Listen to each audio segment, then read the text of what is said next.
Good morning दोस्तों, नमस्कार। तो क्या हाल चाल है आपका। और सर एग्जाम मई 26 का अब आने ही वाला है, सिर्फ 70-80 दिन रह गए हैं। और सर हमारी पढ़ाई और हमारी तैयारी तो आपको पता है कैसे चल रही है।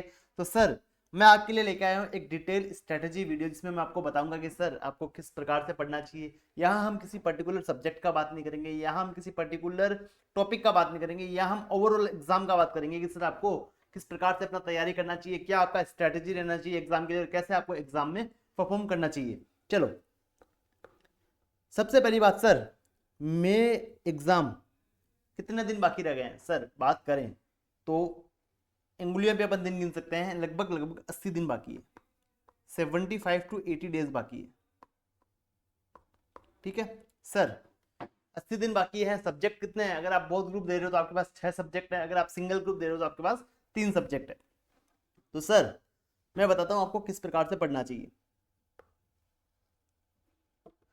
एक मिस्टेक जो बच्चा करता है अपने पढ़ाई के ड्यूरेशन में, क्या करता है सर, जो आप एग्जाम देते हो ना, और जिनका माइंडसेट क्या है सर, मेरे को पास होना है। आपका माइंडसेट क्या होना चाहिए सर? आप लोगों को पास होना है। आप लोगों को क्या होना है सर? पास होना है। आपका माइंडसेट क्या होना चाहिए? हमको पास होना है सर। सेकंड बात सर, पास होना है वो बात सही है, बट पास कितने मार्क्स से होना है सर? आपके माइंडसेट में होना चाहिए कि मेरे को हर सब्जेक्ट में 50 नंबर चाहिए। 50 marks in theory, 60 to 65 marks in practical, या उससे ज्यादा अगर पॉसिबल हो तो आप ला सकते हो। मैं एवरेज बच्चे की बात कर रहा हूँ, एवरेज बच्चे की बात कर रहा हूँ। तो उसके माइंड में ये माइंड मैप होना चाहिए। ऐसा नहीं होना चाहिए कि मेरे को थ्योरी में ऑडिट में 40 ही लाना है, मेरे को लॉ में 40 ही लाना है, मेरे को सर अकाउंट्स में 80 नंबर लाना है। अरे नहीं आते। अगर आप फॉर एग्जाम्पल आपने अभी क्या किया, ऑडिट को एकदम कम पढ़ा, आप कह रहे हो 40 ही लाना है, अकाउंट्स में मैं 80 ले आऊँगा, वो मेरे को एडजस्ट कर देगा, टैक्स में मेरा भी 40-45 नंबर आ जाएगा, ये सब मेरे को एडजस्ट कर देंगे अकाउंट्स। फॉर एग्जाम्पल अकाउंट्स का पेपर ऐसा आया, या फिर आपका वहाँ पे माइंड ही ऐसा चला कि वहाँ पे आप अटेम्प्ट ही नहीं कर पाए पेपर पूरा, या फिर आपको जो पेपर आप पढ़ के गए थे वो आपका पेपर ऐसा बना ही नहीं वैसा, और आपको घर आके आपने डिसाइड किया कि हाँ अकाउंट्स में 60 या 65 नंबर आ जाएंगे, बट 80 नहीं आएंगे, तो ये वाला पूरा आपका ये पोर्शन खराब हो जाएगा। जो आपने यहाँ पे तैयारी की थी ना, ये आपका खराब हो जाएगा कि मैं यहाँ पे 40-40 लाऊंगा, वो 80 लाएगा तो वो मेरे को अच्छा टफ मार देगा, नहीं मार पाएगा फिर। इसीलिए प्रैक्टिकल सब्जेक्ट में आप हमेशा ज़्यादा मार्क्स का सोचो, सोचो पर आएंगे नहीं। क्यों? पेपर कैसा जाएगा कैसा नहीं जाएगा आपको कुछ भी नहीं पता है, आ भी जाए बट नहीं आने के चांस भी रहते हैं। तो आपको क्या करना चाहिए, हर सब्जेक्ट में आपको 50 नंबर का तैयारी तो करना ही चाहिए। थ्योरी सब्जेक्ट में 50 से 60 मार्क्स का आपको तैयारी करना चाहिए। सर ये कैसे कर सकते हैं उसके बारे में अपन डिस्कस करते हैं। देखो, अभी जो बच्चा क्या करता है ना, जिसका 70 to 80% सिलेबस कंप्लीट हो गया है एक सब्जेक्ट का, जैसे फॉर एग्जांपल अपन ऑडिट का बात करते हैं, ऑडिट में आपने 70-80% आपने कंप्लीट कर लिया। अब बच्चे के पास 5 दिन पड़े हैं, बच्चे के पास 5 दिन बाकी है, बच्चा क्या करेगा, अब जो 20% है ना, जो उसको नहीं समझ में आ रहा, वो उसको 5 दिन लेके बैठेगा। एग्जाम में ये 100 में से 20 नंबर दिलाएगा ये टॉपिक पूरा ही, पर इसको 5 दिन वो खराब कर देगा। इससे अच्छा है ना इस टॉपिक को छोड़ दो आप पूरा, इस 20 मार्क्स को आप छोड़ दो, इस 80 मार्क्स को आप वापस से प्रिपेयर करो, तो ये आपका एकदम और अच्छे से तैयार हो जाएगा। एग्जाम में अगर इस 80 मार्क्स से पेपर आया ना, तो आप अच्छे से पेपर कर पाओगे। ये तो आपको क्या होगा ना, ये भी आपने वन टाइम पढ़ा है, ये भी आप वन टाइम पढ़ोगे, और दोनों ही आप अच्छे से पेपर नहीं कर पाओगे। ऐसा क्या होगा ना, इस 5 दिन में अगर आपने इसको वापस रिवाइज कर लिया, तो इसको आपने 2 बार पढ़ा है, यहां से अगर पेपर आया तो आप अच्छे से वहां पे परफॉर्म कर पाओगे, तो यहाँ पे आपको दिक्कत नहीं आएगा। तो मेरी बात समझो सर, जिन बच्चों का प्रिपरेशन एकदम नेक्स्ट लेवल है ना, कि रैंक ही निकालेंगे, वो तो भाई अपने हिसाब से पढ़ो। अब जिन बच्चों का है कि भाई हमको पास होना है या फिर हमको थोड़े अच्छे मार्क्स लाने हैं, तो उनके लिए मैं बताता हूँ कि पूरा सिलेबस कभी भी मत करो। ये अप्लाई करी हुई स्ट्रेटेजी है, जो मैंने अप्लाई करके मैं ये बन गया था। पूरा सिलेबस मत करो यार, पूरा आप नहीं कर पाओगे। आप 80 to 90% कर लो, 80-85% आप सिलेबस कर लो, तो आपका इनफ है यार। क्योंकि अगर आप वहाँ एग्जाम लेने लिखोगे ना, एग्जाम लिखने बैठोगे ना आप, तो आपका वहाँ पे 90 नंबर का ही पेपर अटेम्प्ट होगा। तो इससे अच्छा अभी क्या करो ना, 90 नंबर की ही तैयारी करके जाओ, 90 नंबर की ही तैयारी करके जाओ। आपको टोटल तैयारी करने का जरूरत नहीं है, तो आप 90 नंबर की तैयारी करके जाओ। एग्जाम में आपको 90 का अटेम्प्ट होगा, और 90 में से आपके अच्छे मार्क्स आएंगे। अगर आप क्या करोगे ना, जैसे फॉर एग्जाम्पल एक चैप्टर है जो बहुत खतरनाक है ऑडिट में, ठीक है, तो उसको आप क्या करते हो ना, उसको आपको पढ़ने में 5 दिन लगेंगे। और जो आपका रेस्ट ऑफ सिलेबस है ना, पूरा पूरा आपको पढ़ने में सिर्फ 10 दिन लगता है। और सर ये चैप्टर ना जो खतरनाक वाला जिसको 5 दिन लगते हैं, वो सिर्फ एग्जाम में आएगा 10 to 15 मार्क्स का। और आपका रेस्ट ऑफ सिलेबस आएगा 85 मार्क्स का। अब मेरी बात समझना, बच्चे ने क्या किया, 10 दिन लगा के इसको सिलेबस को रिवाइज कर लिया, ठीक है। अब वो क्या करता है ना, 5 दिन लगा के इस चैप्टर को पढ़ता है जिसमें सिर्फ 15 मार्क्स का पेपर आने वाला है, और जितना उसका एग्जाम में छूट भी जाएगा, जितना उसका एग्जाम में छूट भी जाएगा। तो एक काम करो ना, इसको मत पढ़ो। अब जो आपने 10 दिन में रिवाइज पढ़ा है, उसको आप 5 दिन में वापस रिवाइज कर सकते हो, बराबर कर सकते हैं सर। तो इसको आप वापस रिवाइज कर लो, तो इस 85 नंबर का आपका 2 बार रिवीजन हो गया। समझ रहे हो मेरी बात को? और एग्जाम में आप इससे कॉन्फिडेंस से लिख पाओगे। सर समझ गए?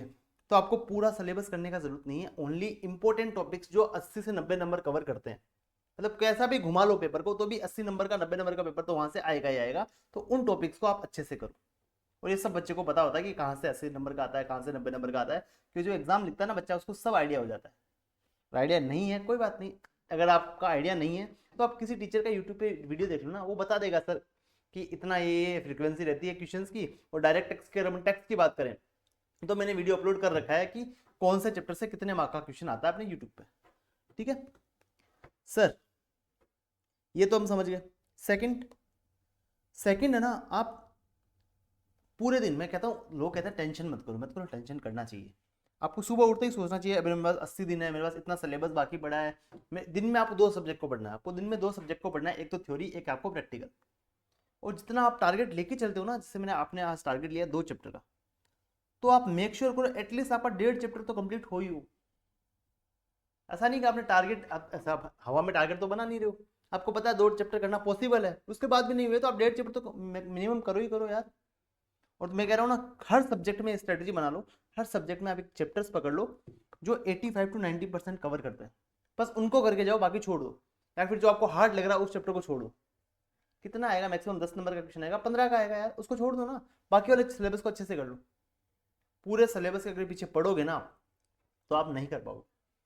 और मैं बता रहा हूँ, अगर कोई बंदा रैंक लाता है ना, उससे भी पूछ लेना, वो भी ये बोलेगा सर ये 5 नंबर का टॉपिक मैंने छोड़ ही दिया था पूरा, ये 10 नंबर का मैंने छोड़ ही दिया था पूरा, मेरे को पता वहाँ अटेम्प्ट ही नहीं होना, वहाँ अटेम्प्ट ही नहीं होना है। एक बात बताओ, सर जो रैंक आता है, जो आता है कौन सा वाला सर, जो आपका AIR1 आता है ना, AIR1 होता है, वो कितने परसेंट पे आता है सर? AIR1 का आप रिजल्ट देखना, उसका 80% या फिर 82% पे रैंक 1 होता है, बराबर। 100% तो उसको भी नहीं आता, 100% तो उसको भी नहीं आता।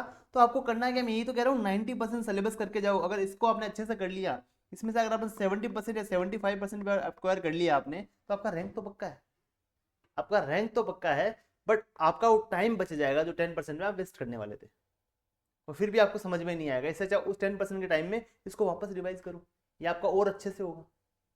समझे मेरी बात को? ये स्ट्रेटेजी आप अपनाओ तो आपका यहाँ पे काम बन जाएगा, आपका यहाँ पे काम बन जाएगा। और अगर बात करूँ सर टैक्स का, अगर मैं टैक्स का बात करूँ, CA इंटर टैक्स का बात करूँ, तो मैंने आपके लिए पहले से एक ऐसा एनालिसिस बना के रखा है, तो इसका वीडियो भी मैंने यूट्यूब पर डाल रखा है, एनालिसिस ऐसा बना के रखा है सर। जो Jan 26 का जो पेपर आया था ना, वो कौन से चैप्टर में से आया था, कौन से चैप्टर में से आया था, कितने मार्क्स का आया था, इजी आया था, टफ आया था, वो तो मैंने ऐसे डाल दिया था। तो आपको ऐसे पता लग जाएगा कौन से चैप्टर में से कौन सा क्वेश्चन पूछा गया था। और मैं बता दूं ना, ये लगभग क्वेश्चन का फ्रिक्वेंसी सेम रहता है, क्वेश्चन का ये फ्रिक्वेंसी सेम रहता है। जैसे मैं आपको बता देता हूँ, मैंने 5 साल का एक एनालिसिस भी किया है यहाँ पे आपके लिए, मैंने एक 5 साल का एनालिसिस भी किया है आपके लिए।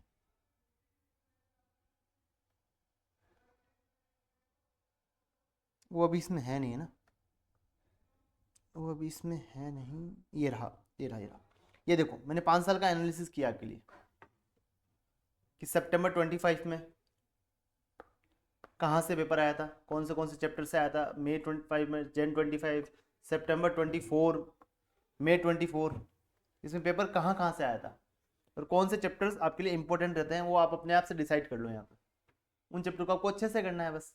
और हर सब्जेक्ट का आपको कहीं ना कहीं से ऐसा एनालिसिस मिल जाएगा, मैं ऐसा नहीं कहता नहीं मिलेगा, मिल जाएगा आपको। बस आपको यूट्यूब पे लेक्चर देखने हैं किसी टीचर के, आपको ये कोई ना कोई एनालिसिस मिल जाएगा, उसके हिसाब से अपना टीचर डिसाइड कर, टीचर नहीं, अपने चैप्टर डिसाइड कर लो कौन से आपको करने हैं, कौन से आपका 80 to 95 आपके मार्क्स कवर करते हैं, बस आपका काम बन जाएगा। उन चैप्टर्स को आपको अच्छे से करना है, फिर उन चैप्टर्स को आपको फिर अच्छे से करना है यहाँ पे। आई होप आपको ये स्ट्रेटेजी काम आएगी, आई होप आपको ये स्ट्रेटेजी हेल्प करेगी कि कैसे आपको पढ़ना है, क्या आपको करना है और कैसे आपको आगे बढ़ना है। देखो मैं बताऊँ ना, कोई भी परफेक्ट नहीं होता है, परफेक्ट आपको बनना पड़ेगा, आपको पढ़ाई कर करके, आपको प्रैक्टिस कर करके आपको परफेक्ट बनना पड़ेगा। कोई भी आपको सीधा परफेक्ट नहीं बना सकता, ना आप बन सकते हो। ठीक है, चलिए, थैंक यू, बाय बाय।